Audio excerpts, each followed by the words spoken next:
Bom, tem polêmica aí também, gente, no São Paulo, hein? Segundo informação do UOL, conselheiros de oposição no São Paulo estão recolhendo assinaturas para pedir uma reunião extraordinária do Conselho Deliberativo do clube. Por quê? Esse encontro seria para o presidente Júlio Casares dar explicações sobre alguns temas importantes. Um dos assuntos é o desejo da diretoria de ter um parceiro nas categorias de base. A operação é vista por conselheiros interessados na reunião como cessão honorosa ou transferência de posse de parte do Centro de Formação de Atletas, que funciona em Cotia. Casares nega que esteja vendendo uma fatia das categorias de base do clube e nessa segunda, em evento no CT do Cotia, Casares falou sobre as conversas com o empresário grego, mesmo do Vasco, Evangelos Marinakis, tá? Por investimentos na base tricolor. O Casares explicou que o principal objetivo com essa possível parceria é aumentar o poder de investimento do São Paulo para contratar jovens jogadores e revender mais para frente. É uma polêmica da oposição, desconfiando que o Casares possa estar interessado em vender parte ali da base do São Paulo.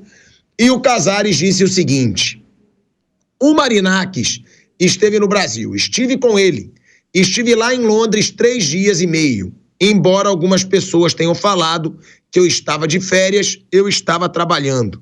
Fizemos 6 reuniões, não só com ele, mas com outros players importantes. E nós conversamos muito. Claro que quando vemos uma notícia precipitada, como venda da base, isso aí eu digo, jamais. Isso é um patrimônio do São Paulo. O que nós estamos visualizando é um acordo operacional que tem o Revenue Share, que é o investidor colocar dinheiro e também participar. O mais importante é você entender que no atual quadro já tem participação de empresário, que é legítima, mas os clubes que formam precisam ter uma participação maior. Com esse investidor, nossa capacidade, através do nosso scout, do scout técnico ligado à Premier League, pode aumentar muito. E aí o Casares, ele complementa. Nós estamos conversando. Claro que é algo ainda embrionário. Vou com muita calma nesse assunto, para trazer um empresário ligado à plataforma esportiva. Não é só financeiro. Ele tem um aspecto financeiro, mas a experiência esportiva também. Imagina o São Paulo no grupo dele, que tem Olympiacos, Nottingham Forest e Rio Ave. O jogador que está jogando em qualquer outro clube, que tem 15, 17 anos, vê o São Paulo como uma ponte mais próxima para ir para a Europa. Disse aí o Casares, Mauro César Pereira. São conselheiros de oposição desconfiando, é o Casares falando dessa relação. Agora, também não é, né, como a gente, não vou dizer marca, não são mil maravilhas também. Ele falou de Olympiacos, Nottingham Forest e Rio Ave, como se fosse Manchester City, Barcelona, Real Madrid e Bayern de Munique, gente. Também não é essa coisa toda, né? Talvez o Nottingham Forest, por ser da Inglaterra. E momentaneamente está bem, né? O 4º colocado da Premier League, mas é um momento bem atípico para o Forest. Bem, o Casares deveria explicar direito como é que funcionará isso, né? Qual o dinheiro que o cara vai colocar, quanto que ele leva em cada negociação, a partir de quanto se funciona. Nada disso está esclarecido. Acho que por isso que esses conselheiros estão pedindo essa reunião, para entender. Olha, atenção, ele vai aportar aqui uma quantidade de dinheiro X em tanto tempo. Esse dinheiro vai ser usado de tal maneira. A partir de tal período, né, ele passa a ter direito em cada negociação de tantos reais. Todos os jogadores ou os jogadores a serem contratados após a parceria? Como é que isso vai funcionar? Tem que explicar para os caras o que é isso aí. Tudo muito vago. Tudo muito vago. Eu sei do seguinte, o São Paulo apresentou o balancete agora até setembro, né, com uma dívida de quase 900 milhões. Então, há pessoas no clube que acreditam que a dívida ao final do ano, a gente vai saber isso provavelmente apenas no balanço em abril, no balanço do ano de 2024, muita gente não, há pessoas que acreditam que o São Paulo, até o final desse ano, só saberemos provavelmente mais adiante, adentre o famoso clube do bilhão de dívida. Clube esse do qual o Corinthians é o presidente honorário, né, porque já está no clube do bilhões, já são 2,4, podendo chegar a 2,5, alguma coisa assim, até o final desse ano. O Atlético Mineiro chegou a bater a casa do bilhão e tal, e outros aí que eventualmente se aproximam dessa marca tão significativa, né? O clube do bilhão de dívida. E ele falou lá atrás que ia reduzir a dívida. E tem um projeto agora para reduzir a dívida, né? Dívida bancária, dívida de mais curto prazo e tal, um fundo que vai colocar aí uma camisa de força nos gastos no futebol, mas dentro do clube claramente tem gente que não está satisfeita com essa ideia. Enfim, tem várias coisas sérias mais importantes do que essa aí para o Casares se preocupar e explicar, acho eu, para os seus pares, para o associado do São Paulo, para o torcedor do São Paulo, né? Que deve entender. E essa questão do grego aí, da parceria com o grego, explicar como é que funciona. Eu elaborei aqui na hora umas 3, 4 perguntas. Eu imagino que essa turma aí possa fazer um verdadeiro questionário para ele responder, porque essas palavras dele não esclarecem totalmente qual seria esse modelo, que é importante explicar. Né? E que torna duvidoso esse futuro do São Paulo, porque o São Paulo promete que vai fazer um corte de gastos total. Foi uma promessa para o seu torcedor, feita por dirigentes, que o São Paulo vai se reequilibrar. Aí o São Paulo já falou no Oscar, né, que foi aí uma situação meio bizarra. O Mauro César esclareceu ontem que não tem nada de Dybala, então também não vamos ser injustos, porque o São Paulo... Mas vaza da onde, Thiago? Mas vaza da onde? Vaza da onde a história do Dybala? Provavelmente de empresários, né? Ou de dentro do São Paulo, de gente que não gosta da ideia do fundo que vai travar as finanças, não é? Também. De algum lugar vem. De algum lugar vem. O São Paulo trava internamente uma batalha hoje. Tem uma corrente favorável a esse projeto, que é para tentar recuperar o clube aos poucos, porque é uma coisa de longo prazo. Ninguém sai desse buraco de uma hora para outra. E os outros que... É o que eu falo sempre. Tem duas opções. Você olha para a direita aqui, quer ser Corinthians? Contrata todo mundo como se não houvesse amanhã. Depois vê como é que fica. Não vai ficar bem, uma hora a bomba estoura, né? Quer ser Palmeiras? Aí você tem que começar a se reestruturar. Vou dar um exemplo. Faz sentido, assim, nada contra o jogador, mas faz sentido o São Paulo continuar com Rafinha para 2025? Analisando friamente, o jogador que veterano, não consegue jogar regularmente, não deve ser um atleta muito barato, porque ele conquistou um destaque no futebol, então é natural que ele ganhe. Faz sentido? Faz sentido ter vários jogadores com 30 e poucos anos no elenco? Faz sentido? Tem vários lá que nem jogam.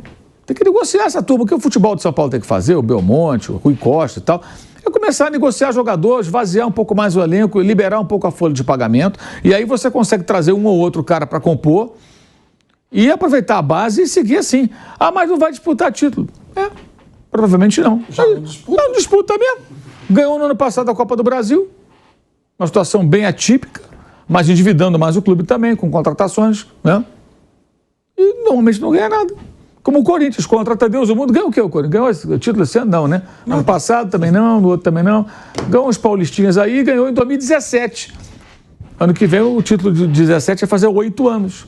Aí você pega, como eu falei ontem aqui, aí você pega no mesmo período, 18 para cá, o Palmeiras, ganhou um monte de coisa. Por que será, né? Por que será? Então você quer ser Corinthians ou Palmeiras? Para ser Palmeiras tem uma caminhada mais longa, até o clube se recuperar. Para ser Corinthians é muito fácil. Sai contratando, contrata mais, traz mais uns 3 rames aí. E aí vê o que acontece. Aí comemora a vaga na fase preliminar da Libertadores como se fosse campeonato, que é o que o corintiano comemora hoje. O cara comemora, vamos para fase preliminar da Libertadores e tal. Quanto custa seu time, amigo? Custa uma fortuna. É isso. Tem um jogador mais caro do futebol. Legal. São Paulo faz igual. Faz igual. E tem torcedor que gosta. Eu acho que o mais impressionante é isso. Os caras gostam. Os caras batem palma. E o Palmeiras, que esse ano teve um ano mais pobrezinho, foi vice-campeão brasileiro, só, entre aspas, né? Ganhou o tricampeonato paulista E todo mundo espera que o Palmeiras se reorganize e continue disputando campeonatos, ganhando, brigando por título.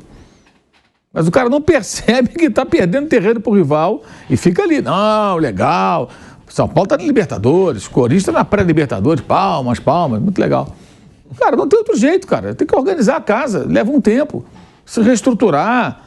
Não dá para fazer tudo de uma hora para outra. Mas continuam nessa. Aí vem sempre essa coisa. Você falou agora do Vasco. Ah, não vai disputar título. Claro que não. Não tem condição, só que isso aconteceu uma revolução. E mais, muito cuidado com as avaliações precoces com relação a casos como o do Botafogo, em que rapidamente o mototipo foi campeão. Não se sabe quanto tempo isso dura. É tudo matemático, gente. Aí você pega o balanço, vê quanto fatura, vê quanto custa o time, e você pensa, qual a chance desse negócio ficar de pé há muitos anos? Só se virar realmente um hobby de alguém. E não é um hobby. É um negócio correto, tudo, não tem nada errado ali, mas é um negócio. Negócios têm que dar lucro, negócios têm que se pagar. Se o negócio não se paga, não se sabe por quanto tempo fica de pé. E nós temos vários exemplos no futebol da Europa, que há muito tempo os clubes são empresas com donos, né, de sucesso e de fracassos retumbantes. E também dessa coisa, de bater lá no teto e cair depois lá para baixo. Então, o caminho mais seguro para um clube da magnitude do São Paulo, e vale para o Corinthians também, é uma recuperação.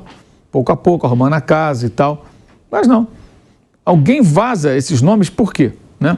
Por que as pessoas do futebol de São Paulo, ontem quando eu peguei essas aspas que eu te passei, veio via a comunicação do clube. Eu acho que o Belmonte, o Rui Costa, até o Muricy talvez, essas pessoas que são do futebol de São Paulo, por isso estou dando aqui os nomes, junto com o Casares, diante de tantos boatos de contratações que seriam absolutamente incompatíveis com o projeto de recuperação do clube, com esse fundo que foi criado e tudo mais, elas deveriam vir a público e falar. Não vamos contratar esses jogadores caros. Não vamos fazer isso. Torcedor, essa não é a nossa realidade. E pedir ajuda ao torcedor. Vamos botar o clube em ordem. Ajude-nos. Frequente os jogos, apoie o time. A gente tem que dar as mãos agora e tentar salvar o São Paulo, colocar o São Paulo em outra situação. E lutar. Ah, mas não dá com esse jogador. Tá bom, meu amigo. Então, vai ficar sempre nessa roda viva. Até agora, a gente não sabe quanto custou o Rames Rodrigues. Quanto custou ao São Paulo o Rames Rodrigues? Qual o retorno que ele deu? Técnico. Financeiro nenhum, né? Que ele saiu, foi embora. Quanto custou? Aí quando rescindiu o contrato, ai, que bom, que maravilha. Quanto custou?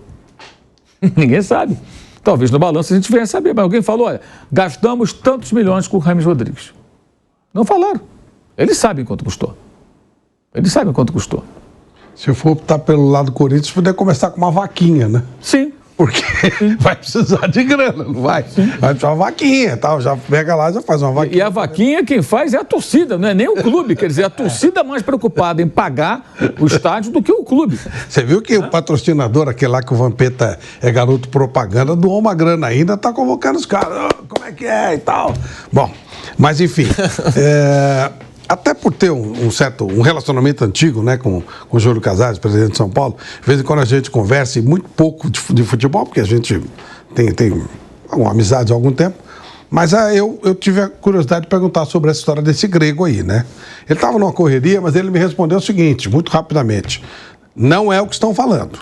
O negócio é bom, o negócio é revolucionário, e logo eu vou colocar tudo direitinho, que tem que ser colocado mesmo. Então ele falou, não tem essa de vender a base e tal, não, é uma coisa...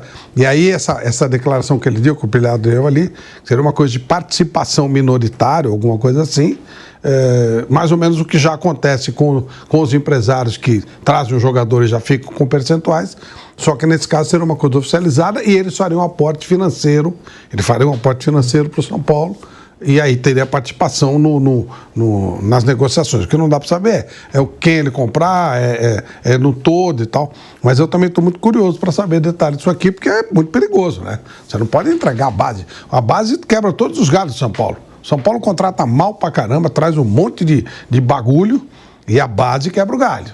E agora aí, com o atual treinador, eles estão queimando o jogador da base. Vai perder o Rodrigo Nestor esse ano. O Wellington foi embora. Os caras não dão nem oportunidade para os meninos da base. Que é um lateral esquerdo a qualquer custo e o Patrick não teve as oportunidades que merecia, ou que deveria ter. Enfim, a base já está mal aproveitada. O treinador não... Ele quer trazer a argentinada dele aí. A base não tem sido usada, ou muito pouco usada. E aí, se você não tiver nem os jogadores da base, fica complicado. Então, estou ansioso por um. O Júlio deve fazer uma declaração em breve esclarecendo detalhadamente. Mas ele diz que é uma coisa revolucionária. Que não é o que está sendo dito aí, é uma coisa revolucionária. Vamos aguardar. Tá, mas aí, né, eu já vou chamar o break, Kaique, rapidinho. Só uma pergunta. Se for um investimento, tá, de 600 milhões, como está sendo falado aí, um investimento alto,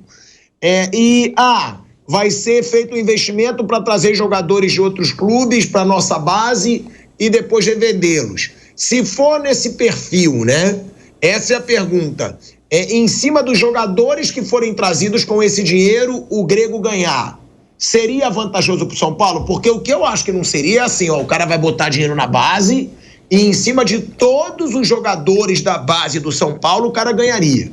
Que aí é muito arriscado. Eu também acho. Não acredito que seria isso que o Casares fosse fazer. Mas sendo assim, eu vou investir.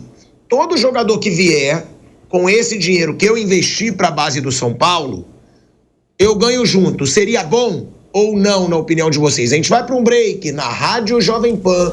Seguimos no YouTube. Qual seria uma forma boa, na opinião de vocês, e a forma totalmente negativa?